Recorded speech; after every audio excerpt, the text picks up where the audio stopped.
back, everyone. So today I took the wife to work. I have the van. It's time to get the tire rods fixed. Hold on, I'm about to come to a stoplight and I'm trying to make sure that I stay safe. So I may not be looking at you guys probably most of the time because I'm driving. But now that I'm at a stoplight, I can look at you guys. So we're taking the car to the mechanic to get the van, should I say, sorry, to the mechanic so we can get the tire rods fixed. They said it would be probably like 3 or 4 hours. So, the light's green, so I gotta pay attention to the road. But they said it would be about 3 to 4 hours. And we also have to change out the battery terminals. So no matter how much we tighten the battery terminals, it's still loose. So sometimes we have to carry like a little mallet.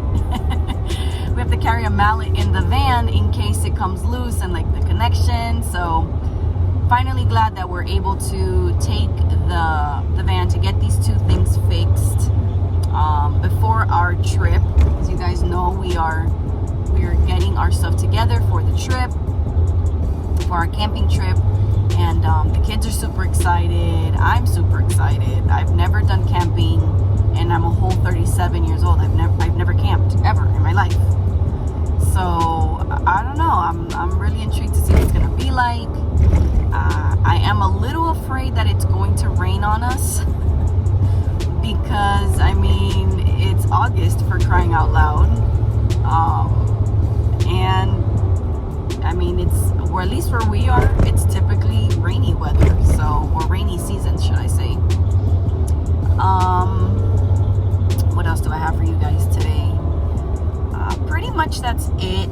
We'll take some pictures of nothing because what they're working on is interior.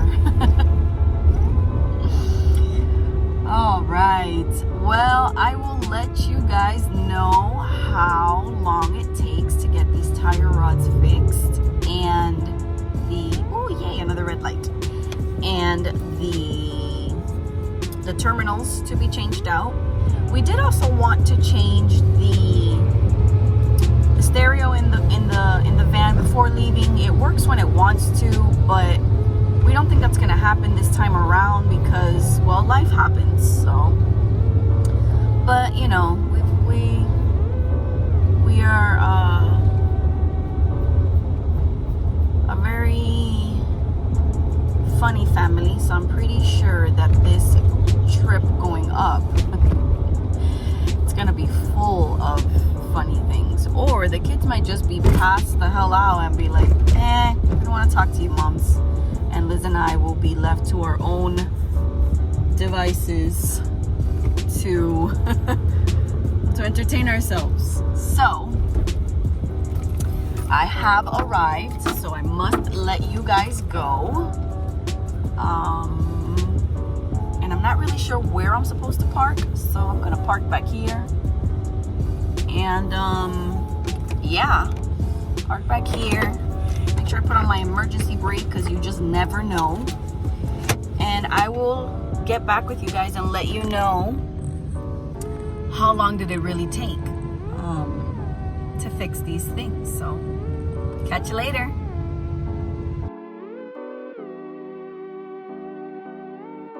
So I received a phone call from my mother-in-law. My hair is doing a funky thing up here because I was diffusing it and it's not completely dry. I got a phone call from my mother-in-law that something is wrong with one of her dogs. So I just parked. We're gonna go see what is wrong with Bandit. He is the pug. And yeah.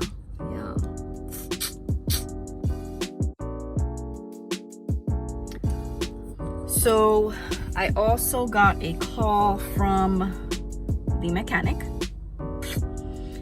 and it's going to be a whole lot more money than we thought for the van. Apparently there are some other things that need to be changed. that encompass or come with the tire rods or are part of the tire rods. And it's now going to be over $900. Yeah. So definitely way more than we anticipated for it to cost us for the supposed tire rods only need to be fixed.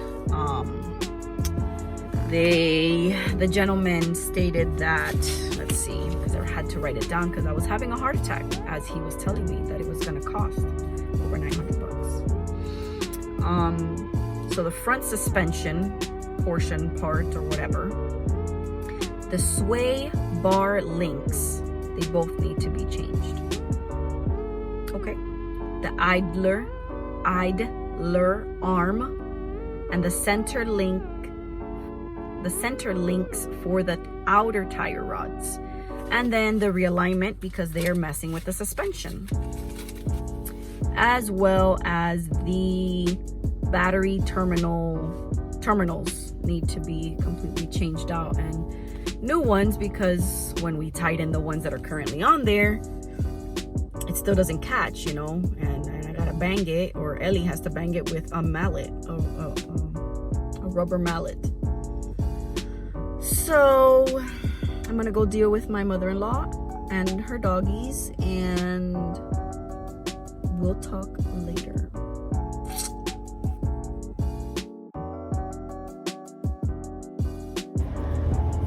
Hi everyone. So checked out the dog for my mother-in-law. I'm driving, so you guys know I am not going to hold on, let me pause this car.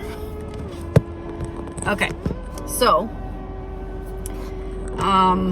the dog does not look well. He's about 8 years old already. He's a pug, but he's breathing really heavily, and like I know pugs already are like very like kind of dogs, like they're the way that they breathe, but it's like he's trying to take a deep breath and he can't. And then the other funny thing is that he hasn't eaten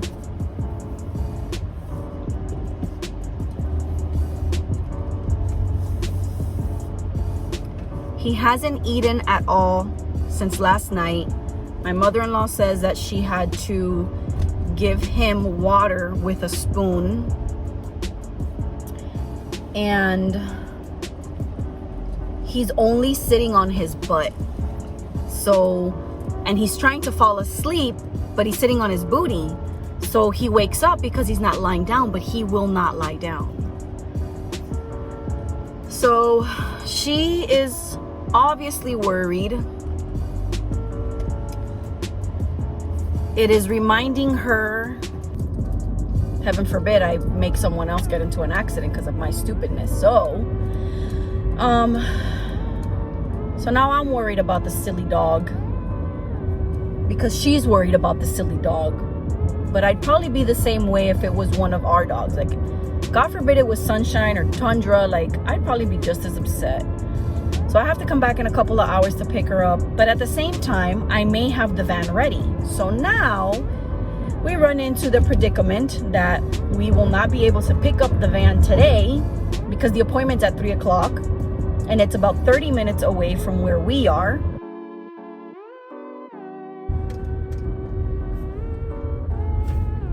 I just got the phone call from the mechanic. The vehicle is ready. It has been there since about 7:30 this morning, and it is now 5 o'clock in the afternoon. So we will be picking up the van shortly. It has been an exhausting day. I mentioned earlier about my mother-in-law's dog needing to go, for me to go get him checked out because, you know, my mother-in-law was nervous and worried about the pooch. Well, I'm glad she called. He had already an ear infection in his ear before coming down to where they live now. and he was doing medication for his ear. But apparently the infection got so bad that it burst his eardrum.